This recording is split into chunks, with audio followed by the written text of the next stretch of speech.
I can't help my own biases sometimes, because, well, I have to admit, I am nicer to classic Who stinkers than I am to new Who stinkers. On average, occasionally, like I have with, say, Death to the Daleks and Paradise Towers, I let all pretense disappear, but on the whole, I am more hostile towards New Who when it is bad because, well, I like classic Who more.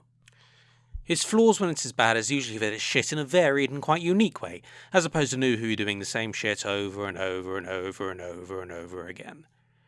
This story is very bad, but it's hard to get angry at it too much when its badness is very much a unique phenomenon here, and honestly I get more just disappointment from it than anything else. Whereas the Doctor skydiving out of the TARDIS is probably objectively not as bad, but drives in the infuriating spectacle first storytelling I loathe from New Who, and therefore will get an angry reaction out of me. I'd say such is life, but to be honest, I'm probably going to be fairly angry at this. Anyway, I just thought I'd point it out in case you think I'm being unfair. This year, 2026, if you're watching this in a distant future space year, marks 40 years since the broadcast of The Trial of a Time Lord, Colin Baker's second full and last season in the TARDIS, and among the most tumultuous and consequential periods in the show's history.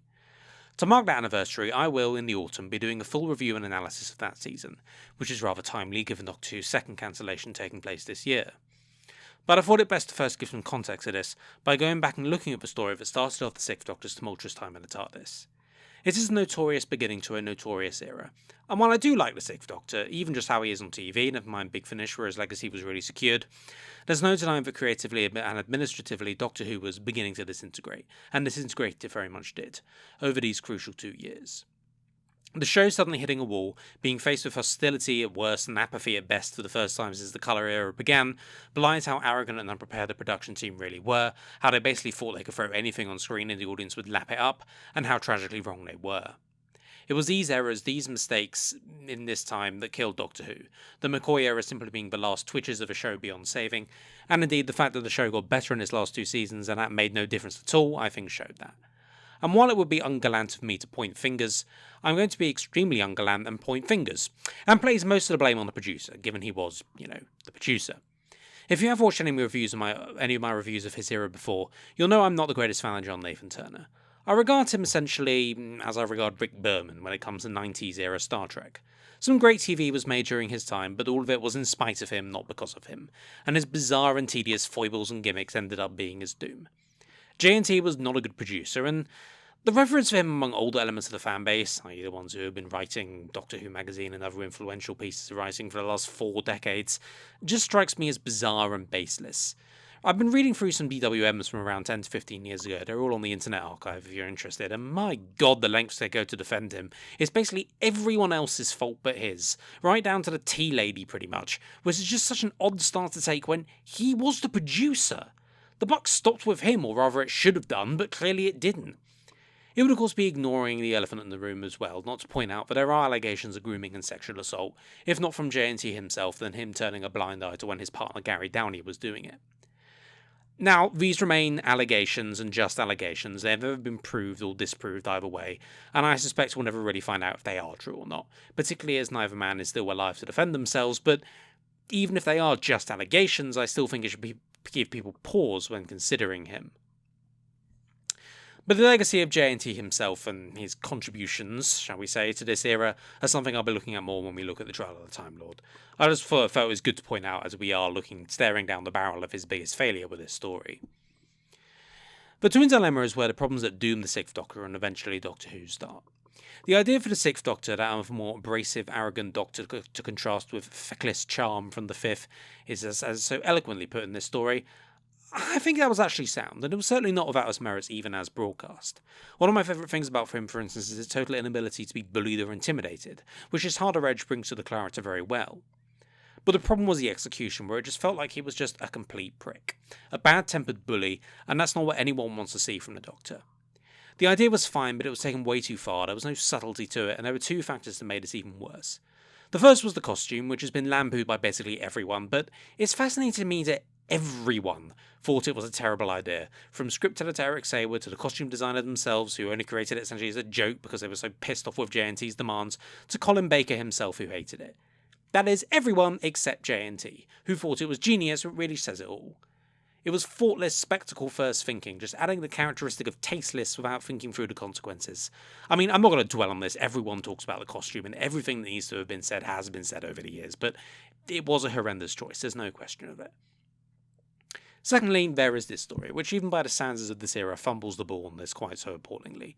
Never, at least until New Who, have I wanted our hero to suffer a nasty accident quite as much as I did throughout most of the story, because he is an absolutely insufferable twat, to the extent where it almost makes me wish for Clara to be here instead. Almost.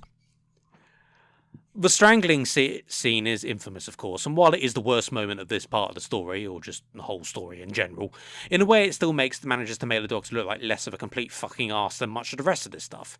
The intent is clearly that he wasn't really in control of his actions, that it was part of one of his fits, and he is at least horrified afterwards. I mean, it doesn't change the fact he was strangling her, but at least the attempt is made, while his constant verbal abuse and bullying of her, his mood swings between self-pitying and angry mistreatment, the idea that it's somehow something that he isn't meant to be doing or changing just sort of peters out and goes nowhere, is basically completely justified because there's never kind of any retribution for it. The story ends with a proclamation that I am the Doctor, whether you like it or not. And the answer is very much not, because beyond deciding to exile himself, and Peri as well of course, to an asteroid in penance for the strangling, otherwise he hasn't changed, learned, or, penanced a bit at all for that. We haven't found the moment where he moves on from being the violent arsehole to becoming a Doctor. We're just sort of told he's alright now, and it just doesn't come through to the audience. I can understand wanting to do this as a longer arc, but there also needed to be a satisfying resolution in this story. Something to grow on, but also something to show that this prick is not going to be the Doctor with no changes at all, because that's how it feels at the end of the story. I'll explore all of this more a bit later, but I will say Colin Baker is the person least to blame for this. I know, obviously, everyone says that it wasn't his fault now, but I do feel there was a long period sort of in the late 80s and the 90s where he was blamed for it, and I feel like after all of that, even all this time later, he is worth defending. Eric Sadewood is of course a very vocal opponent of Baker's casting, but while I do agree JNT deciding to cast someone who a script editor was not keen on because fuck you, I'm in charge, does sort of belie his approach, I also think Sadewood is very wrong about this.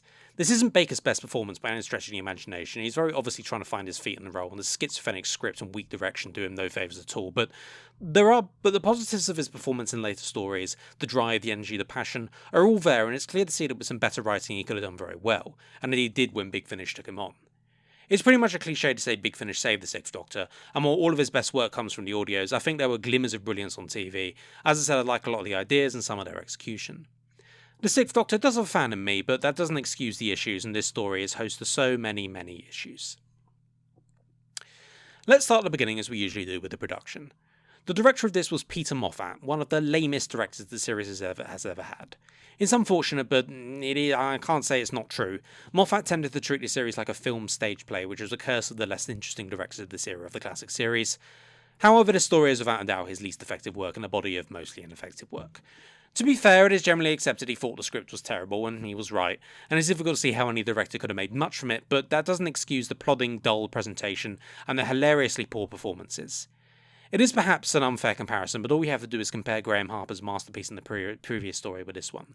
The Caves of Androzani was tight, tense and personal, while the Twin Dilemma is flabby, lifeless and boring. Again, much better script in the former, I get it, but it still feels like even when there should be tension, there is absolutely none, and as I said, the performances are uniformly atrocious. Some of them more so than others, we'll get to the obvious ones, but nobody gives a good performance in this as a sign of weak directing. It feels aimless and directionless, like he was content to just film what was in front of him and that was it. And yeah, that feels more or less on the money. Dull shot choices, no energy, poor pacing is overall unimpressive to say the least. The rest of the production is no better. The Condons look ridiculous. My first thought was that they look like a Chewbacca parody from Spaceballs. Mestor looks ridiculous. Yes, I'm sure it wasn't possible to create a decent humanoid slug on Doctor Who's budget, but looking just a tad bit less like a rubber suit surely would have been possible. The costume design is uniformly terrible. It says something when it's rare the Sixth Doctor is the worst dressed character in a scene. And even everything else, special effects, set design, etc. and so forth, all just feel generic and boring at best. I know, again, unfair comparison, but the depths of Androzani Minor feel alive, moody and tense. Despite just being another polystyrene set, well, Gioconda might as well have a big sign on it saying filmed on BBC premises. It looks so uninteresting. Now, I will admit there were production troubles here, as a very late and rushed script, which didn't help, as we'll discuss shortly. But Strike Action mentioned production schedule was disrupted by having to reassign a studio session for this story to the previous one, and then try and get another session for this, which they ultimately did, but no doubt the atmosphere that resulted can be generously described as chaos. I doubt anyone was really working at their best, but even so, the results on the screen are indisputably poor. I suppose it's true they didn't turn shit into gold, but at the end of the day, shit is still shit. And what was the shit provided to them? Well, the writer of this was one Anthony Stephen, who wrote this one and only script for Doctor Who, and that was the first mistake everyone involved with this made. I give JNT a lot of shit, deservedly, and have some sympathy with script editor Eric Sayward as a result. It feels like he gets a lot of blame for the stuff that was JNT's fault far too often, but he was far from flawless himself, and this is one of them. He was the script editor, he commissioned writers, and commissioning someone they had no experience with, they couldn't rely on, and one was not a regular writer on the series, so didn't know how to write for it for the introductory story of a new Doctor, well, it was a bad error, and doomed the story from the start. There is a good reason all previous introductory stories for New Doctors have been written by experienced writers of the show. David Whittaker for The Power of the Daleks, Robert Holmes for Spearhead from Space, Terence Dix for Robot, and Christopher H. Bidmead for Castor Alpha. None of them were new writers who had no experience of the show and what writing for it was like in a way Stephen was.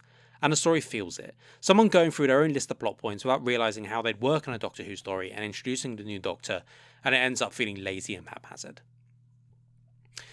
But the problems only started there, because Stephen turned out to be uselessly unreliable. The script was delayed, with ridiculous excuses like his typewriter exploding being given to Sayward, to the point where the draft scripts that Stephen had given him basically had to be dealt with by Sayward due to knock into something vaguely filmable.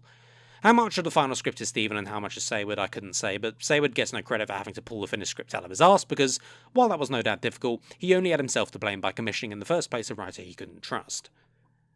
The result was a total and complete mess, a laughable failure in almost all respects. All it really is going for is at least it's just bad in the normal sense, in most cases, with a few exceptions. It's not jaw-droppingly awful and insane that it makes me angry, so points for that I suppose, but overall it's just a total failure. Shall we have a look at why? No?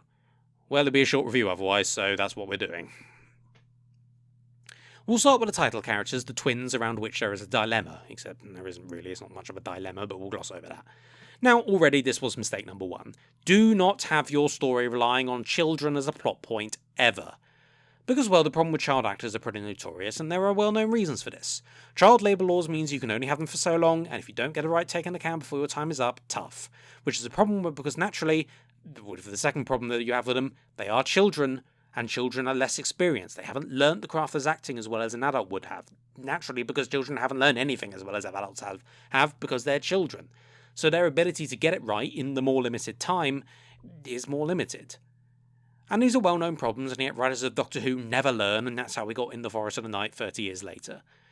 Now, adding on to that problem is that these are twins. So not only do you have to have child actors, you have to have good child actors who are identical twins, narrowing an already small pool. This not only means that you have to get good takes before the time is up from 2 actors rather than just 1, making it even harder, but casting them in the first place is pretty much impossible, because the only thing harder than finding a good child actor is finding a good child actor who has an identical twin who's also a good child actor. J&T also insisted they be boys, which halved the pool of available actors, and also probably hurt the plot creatively, if I'm honest. If they were girls, they might have been less arrogant and smarmy, at least that's my view. So yeah, that's how we ended up with Womulus and Wemyss, and yes, they are terrible performances, absolutely nobody is going to argue otherwise. Take all those factors, and the director is happy to phone it in, and they're going to sound like they're snotty-nosed brats reading off a cue card, and that's exactly how they sound. Even ignoring that they really can't weed their lines without sounding like Jonathan Wass, the only thing they can manage is insufferable arrogance. The script doesn't help, and man do I empathise with their dad when he looks bored and annoyed with them, and only somewhat inconvenienced by their disappearance, something a parent should be horrified at the suggestion at. Dennis Chinnery played Garman in Genesis of the Daleks, so I know he can act, so I must reach the conclusion that the combination of poor directing and his getting annoyed by these little slots in such a short time meant that he couldn't imagine being that bothered about them disappearing is why the performance is like that. Life writing RA. So if they're performed badly, how are they written? Well, also badly. First of all, it does that common trope I find so irritating of having identical twins be basically clones of each other. Near identical clothing, hair, mannerisms, finishing each other's sentences pretty much. It's just absurd. I'm sure you've known a set of twins at some point in your life. That was probably one you knew at school or something like that. And how often have you seen it, even as young children, never mind preteens like Womulus or Wemyss are here, that are completely identical to each other in that way? I'm going to bet not very often, because this is not how real people act. even identical twins are different people who make different choices, but influenced by different things, and so their looks, mannerisms, etc. will depart from each other. I mean, yeah, they'll look similar. They're not the same person who happens to have two bodies. They are two different, separate, thinking, breathing people. And no two people are the same, even identical twins. It's such an infuriating trope, and it just reeks of utter laziness. Secondly, this is a case of us being constantly told over and over again how brilliant and important these little squirts are. That the entire battlefield of Earth, or wherever it is, they look like humans, for wherever it is they're from, is being sent to rescue them. They're so vital and important because they're so smart, and that's why Mestor wants them for his evil plan. Firstly, I don't know, this just feels on the surface like a ridiculous idea. How are these kids who are quite good at maths so important like that? What possible practical reason could there be for this? What power could they have other than doing sums that's so important? I'll tell you what, whatever the writer wants, because it's a transparently lazy plotting ploy. Secondly, it would be nice if occasionally we actually got to see this being the case, because the twins don't actually really do anything. We're told that they're genius, and we see them playing Pac-Man on those 80s-looking screens, or whatever it is, but in terms of actually doing things, they do a few sums for Mestor, which are entirely something we're told is very complicated for usual technobabble, but otherwise they do basically nothing. It's not demonstrated, aside again just telling us why these kids are so important as to be a focal point of the story.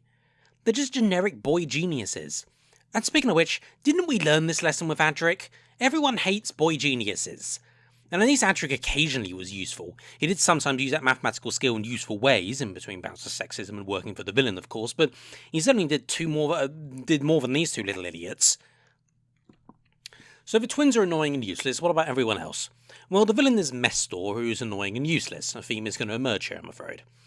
Mestor is a giant humanoid slug, a gastropod as they're known, which have a very interesting backstory, and it's some old legend about them being brought about by a vengeful sun god, told to us through exposition naturally, turns out to have been true, or at least no alternative explanation is ever given, all through exposition naturally. They have recently somehow returned, a bit like Palpatine from The Rise of Skywalker in that sense, all told to us through exposition naturally, and are planning to enact a hideously complicated and ludicrous plan to spread its eggs throughout the universe, told to us through exposition naturally. So the backstory is ludicrous, the plan makes no sense, and Mestor is about as menacing as Peri. I already said how ridiculous the damn thing looks, but absolutely absurd mental powers which kill people by nosebleed or whatever is the opposite of threatening, especially with the way they're portrayed, and the Doctor defeating it by throwing some pesticide or whatever, and it feels about as cheap as it sounds. Again, we're just told that this thing has enslaved Gioconda as a truly terrifying threat to the universe, because all it does is sit there and it melts the brain of one Giocondan in a blatantly obvious to prove the villain is serious scene, which only succeeds in proving quite how lazy this writer is. It's just dry exposition, plotting for plotting's sake, without thinking about what this creature would be like, its motivations, its actions. It's just evils, and that's that. Doing a giant slug as a villain is a risky move because the chances of it looking and sounding and feeling ridiculous are pretty high. Again, another unfair comparison, but it was a story before, so fuck it. The Mud Beast from Androzani does also look ridiculous, but its place in the story is very well thought out and carries an air of seriousness. And also, the real villains of the piece were just people. People with layers and motivations, and not an evil slug that just wants to take over the universe. Ooh. It's lazy and one-dimensional. Then there's Asmael, the Time Lord who ruled, administered, it's never really made clear exactly what he was doing there and why, but who was somehow in charge of Gioconda before he got deposed by Mestor and turned into his patsy. Now, I have to admit, I do like the idea of Asmael, this old tired Time Lord who just wanted someone to retire and look after, and having him as an old friend of the Doctor, apparently he was a drinking buddy of the Fourth Doctor, is a little touch I like, and plays into just about the only theme this story has, that of the Doctor not knowing himself anymore. Well, he doesn't know his friends either now that Asmael is working for the old slug here.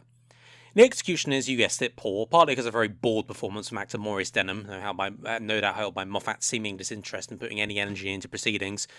And it's interesting that I'm having a go at someone involved with Doctor Who called Moffatt, and not that isn't Stephen. Savour it, for it shall not happen often. Anyway, the part as written is also just very dull. You can guess every beat pretty much from the moment his drift becomes apparent. He's being controlled by Mestor because he's too tired and cowardly to resist. He tries resisting a bit, but Mestor beats him down. In the end, he sacrifices himself to defeat him, blah, blah, blah. It's so very predictable, and we found out nothing about him.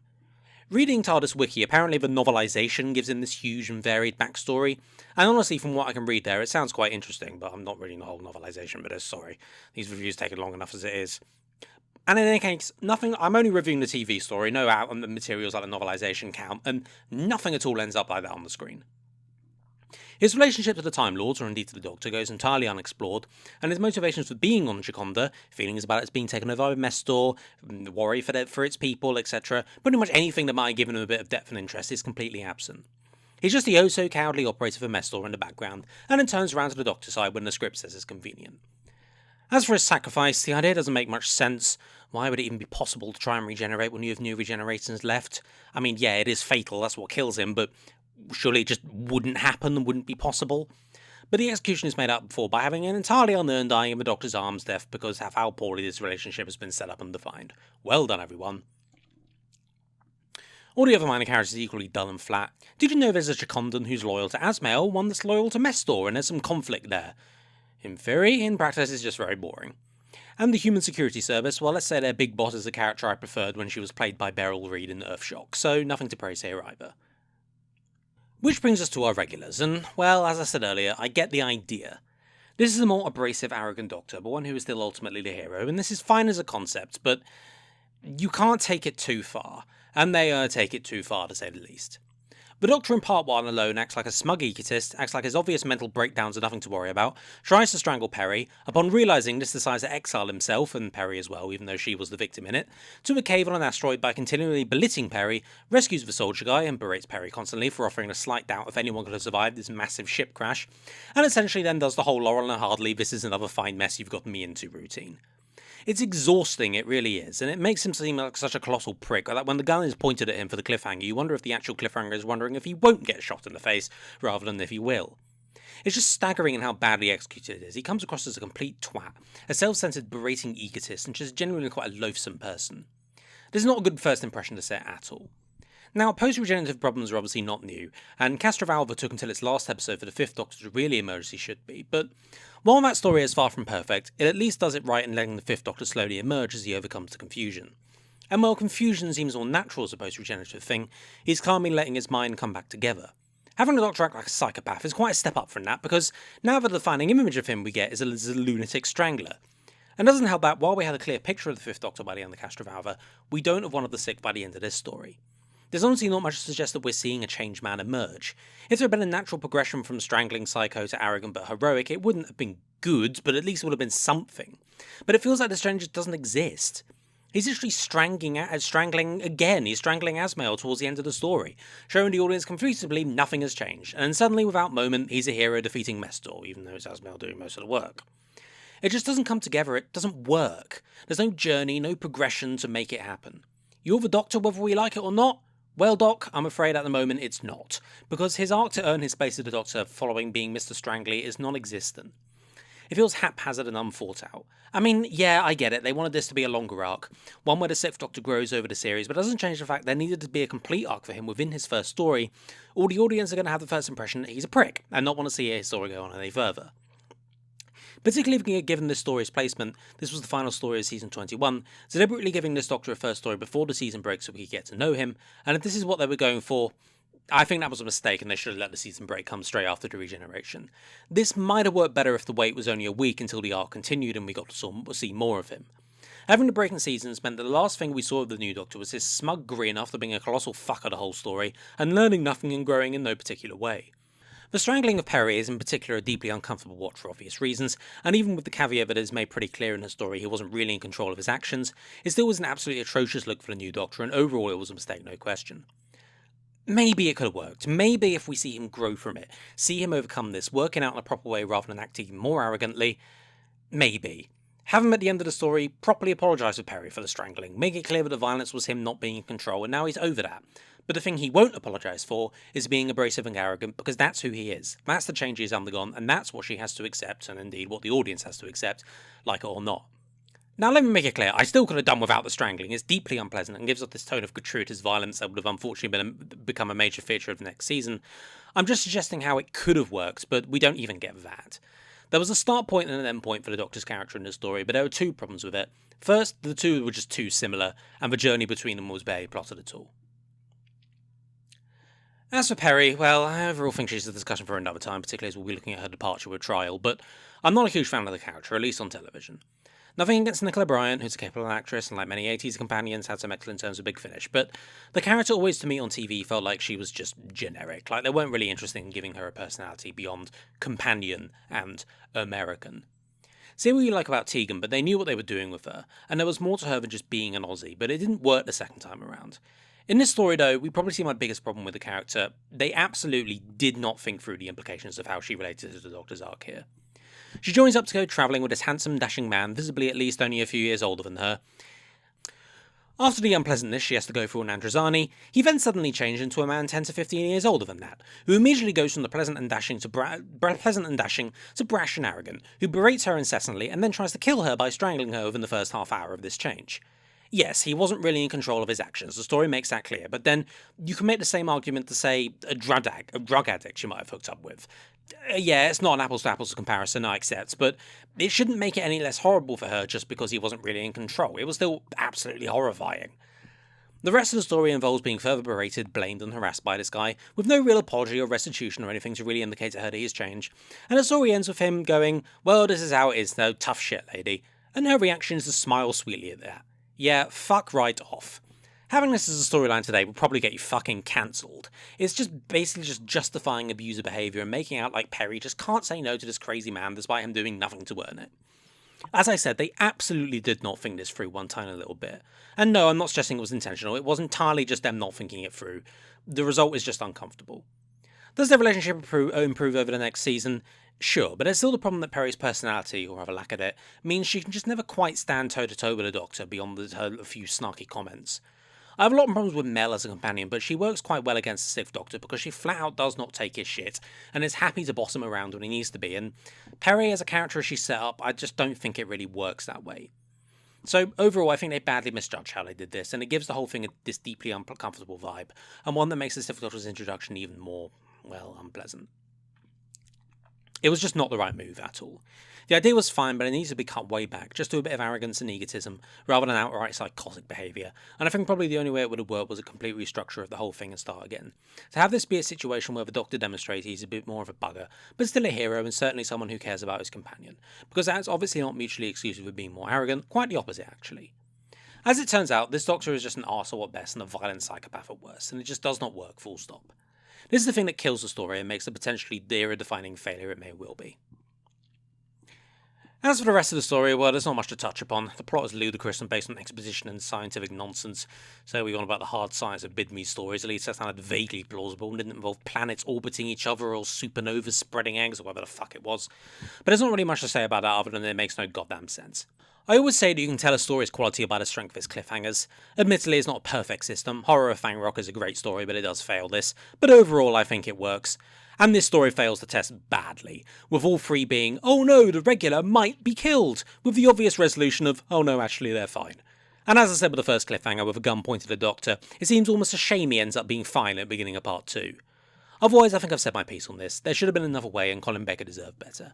His era is unfairly maligned in a lot of ways, but this sets the wrong tone and led to most of the problems that saw the show decline. Bad characterisation, gratuitous violence, not thinking through implications, etc. and so forth.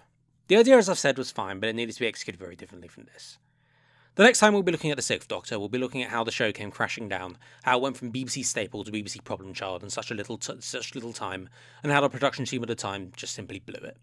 And it all started with a horrendous multicoloured coat and a horrifically ill-judged strangling scene. Final score for this story is 1 out of 10. Idiot plot, terrible characters, and a horrifically misjudged introduction for a new Doctor leads to a story that is dull at best and unpleasant at worst.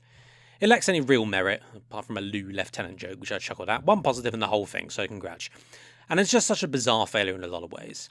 I might not get angry at it like I do with some other bad stories, but that's in no way of an endorsement, more just a sign that it's too pathetic to really hate enough in that way. So what I said at the start, well, maybe that is my bias to Classic Horn Show, but maybe that's the fact that, honestly, as I said, this is just too pathetic to hate.